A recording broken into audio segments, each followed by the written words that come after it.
नमस्कार दोस्तों, स्वागत है आपका बेखबर न्यूज यूट्यूब चैनल पर, जहां आपको मिलती है सबसे पहले और सबसे भरोसेमंद जानकारी सरकारी नौकरियों, सरकारी योजनाओं और देश दुनिया की ताजा खबरों की।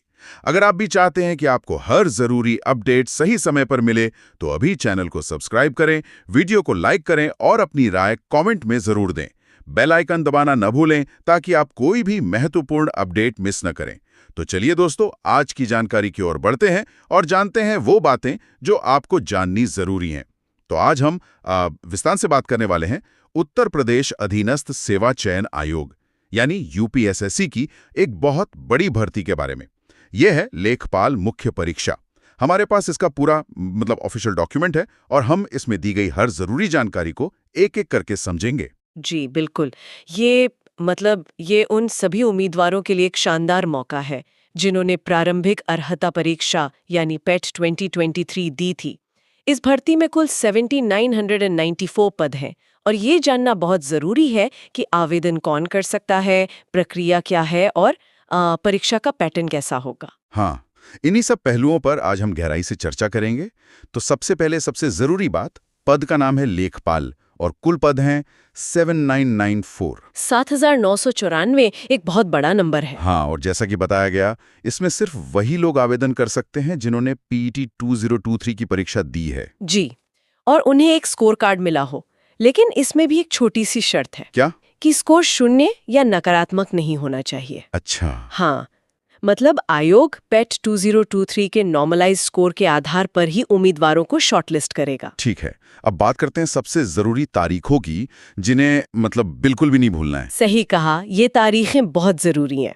तो तारीखें इस तरह हैं। ऑनलाइन आवेदन और शुल्क जमा करना शुरू होगा 29 दिसंबर 2025 से। जी। और आवेदन करने, शुल्क जमा करने और फॉर्म सबमिट करने की आखिरी तारीख है 28 जनवरी 2026। एक महीना पूरा। हाँ, और अगर फॉर्म में कोई गलती हो जाती है तो उसे सुधारने या शुल्क समायोजन की आखिरी तारीख वो है 4 फरवरी 2026।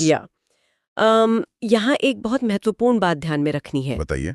जो आवेदन शुल्क का भुगतान है वो 28 जनवरी 2026 तक कर देना अनिवार्य है। ओके। उसके बाद 4 फरवरी 2026 तक सिर्फ आवेदन पत्र में कह सकते हैं संशोधन ही किया जा सकता है, कोई नया शुल्क जमा नहीं होगा। समझ गया, डेडलाइन पेमेंट के लिए 28 जनवरी ही है। एग्जैक्टली। चलिए, अब आवेदन की प्रक्रिया को समझते हैं। ये तो पूरी तरह से ऑनलाइन ही है, आयोग की वेबसाइट upssc.government.in पर। तो आवेदन करना कैसे? प्रक्रिया सीधी है, बहुत जटिल नहीं है। उम्मीदवारों को पीईटी 2023 के रजिस्ट्रेशन नंबर के माध्यम से लॉगिन करना होगा। अच्छा, लॉगिन करने के बाद ज्यादातर व्यक्तिगत जानकारी जैसे नाम, माता पिता का नाम, जन्म तिथि, पता वगैरह वो सब पहले से भरी हुई मिलेंगी। जो जानकारी पीईटी 2023 में भरी थी वही यहाँ अपने आप आ जाएगी? जी हाँ। क्या इसमें कुछ बदलाव कर सकते हैं? हाँ, कुछ शैक्षिक योग्यताओं से जुड़ी जानकारी भरनी होगी, लेकिन एक चीज है, फोटो और हस्ताक्षर वो नहीं बदल सकते? नहीं, वो वही रहेंगे जो पीईटी 2023 में अपलोड किए गए थे, उनमें कोई बदलाव नहीं किया जा सकता। इसके बाद बस डिक्लेरेशन को स्वीकार करके आगे बढ़ना है। और आवेदन शुल्क कितना है? हाँ, ये हमेशा एक बड़ा सवाल होता है। हाँ, और ये एक दिलचस्प पॉइंट है, अभी सभी श्रेणियों के लिए, चाहे वो जनरल हो, ओबीसी, एससी या एसटी, सबके लिए? हाँ, सभी के लिए ऑनलाइन प्रक्रिया शुल्क सिर्फ 25 रुपए है। सिर्फ 25 रुपए? जी। जो मुख्य परीक्षा के लिए असल फीस होगी वो सिर्फ शॉर्टलिस्ट किए गए उम्मीदवारों से अलग से ली जाएगी। अच्छा, तो ये बस एक तरह का रजिस्ट्रेशन चार्ज है? बिल्कुल। वो फीस एडमिट कार्ड डाउनलोड करने से पहले भुगतान करनी होगी। ये सिस्टम तो काफी अच्छा है। अब पदों के वर्गीकरण को देख लेते हैं। कुल 7994 पदों में से किस वर्ग के लिए कितने पद हैं? इसका विवरण इस तरह है। अनारक्षित यानी जनरल के लिए 4165 पद हैं, लगभग 8 पद। हाँ। अनुसूचित जाति यानी एससी के लिए 1446 पद। ठीक है। अनुसूचित जनजाति एसटी के लिए 150 पद। अन्य पिछड़ा वर्ग ओबीसी के लिए 1441 पद और आर्थिक रूप से कमजोर वर्ग ईडब्ल्यूएस के लिए 792 पद है। ये तो हुआ वर्टिकल आरक्षण। इसके अलावा हॉरिजॉन्टल यानी क्षैतिज आरक्षण की भी व्यवस्था है ना? जी बिल्कुल। इसमें स्वतंत्रता संग्राम सेनानियों के आश्रित, भूतपूर्व सैनिक, उत्कृष्ट खिलाड़ी और दिव्यांगजन शामिल हैं। और दिव्यांगजनों के लिए भी अलग-अलग श्रेणियों में पद आरक्षित हैं, जैसे दृष्टिहीनता के लिए, श्रवण शक्ति में कमी के लिए और अन्य शारीरिक अक्षमताओं के लिए। तो इसका मतलब ये हुआ कि हर कैटेगरी के अंदर इन लोगों के लिए सीटें रिजर्व्ड हैं। सही पकड़ा आपने, बिल्कुल। अब आते हैं योग्यता पर। लेखपाल बनने के लिए न्यूनतम शैक्षिक योग्यता क्या मांगी गई है? उम्मीदवार को माध्यमिक शिक्षा परिषद, उत्तर प्रदेश की इंटरमीडिएट परीक्षा मतलब 12th पास होना चाहिए। बस 12th पास? हाँ, या सरकार द्वारा उसके समकक्ष मान्यता प्राप्त कोई अन्य परीक्षा। इसके अलावा अगर किसी ने प्रादेशिक सेना में 2 साल की सेवा की हो या एनसीसी का बी प्रमाण पत्र प्राप्त किया हो तो उन्हें वरीयता मिलेगी। जी, तो उन्हें वरीयता दी जाएगी। और आयु सीमा क्या रखी गई है? आयु की गणना 1 जुलाई 2019 के आधार पर होगी। न्यूनतम आयु 18 वर्ष। 1 मिनट, 2019? हाँ, 2019। ये तो काफी पुरानी तारीख लगती है। लेकिन इसका एक प्रशासनिक कारण होता है। अक्सर भर्ती की प्रक्रिया जब शुरू होती है उसी साल को कट ऑफ डेट माना जाता है, भले ही विज्ञापन बाद में आए। अच्छा, ये एक दिलचस्प बात है। जी, तो न्यूनतम आयु 18 वर्ष और अधिकतम 40 वर्ष होनी चाहिए। और आरक्षित श्रेणियों के उम्मीदवारों को नियमानुसार आयु में छूट भी मिलेगी? हाँ, वो छूट लागू रहेगी। चलिए, अब आते हैं सबसे महत्वपूर्ण हिस्से पर, परीक्षा का पैटर्न और सिलेबस। जी, ये सबसे जरूरी है। परीक्षा लिखित होगी जिसमें 100 वस्तुनिष्ठ मतलब ऑब्जेक्टिव या एमसीक्यू टाइप के प्रश्न होंगे। 100 सवाल। और समय? परीक्षा की अवधि 2 घंटे यानी 120 मिनट की होगी। हर प्रश्न 1 अंक का होगा। और क्या इसमें नेगेटिव मार्किंग भी है?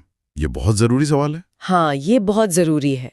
प्रत्येक गलत उत्तर के लिए 1/4 अंक यानी 25% की नेगेटिव मार्किंग होगी। मतलब 4 गलत जवाब पर 1 सही जवाब का नंबर कट जाएगा। बिल्कुल, तो तुक्केबाजी बहुत महंगी पड़ सकती है। सही बात है। अब सिलेबस में क्या क्या शामिल है? सिलेबस को 3 मोटे तौर पर 3 भागों में बांटा गया है। ओके। भाग 1 है सामान्य ज्ञान का।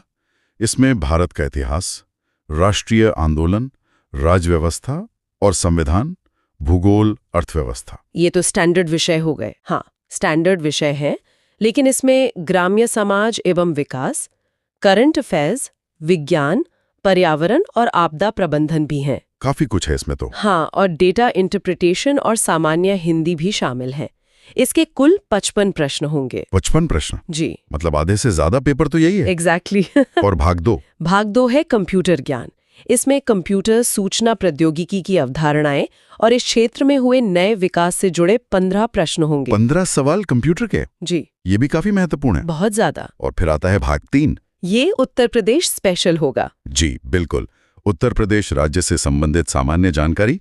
इसमें यूपी का इतिहास, संस्कृति, कला, लोक नृत्य, साहित्य, भूगोल और अर्थव्यवस्था से जुड़े 20 प्रश्न होंगे। तो 55 सामान्य ज्ञान, 15 कंप्यूटर और 20 यूपी स्पेशल, 100 हो गए। जी, ये पूरा ब्रेकडाउन है। चलिए, इस पूरी चर्चा की जो मुख्य बातें हैं उन्हें एक बार फिर से दोहरा लेते हैं ताकि सब कुछ साफ हो जाए। जरूर।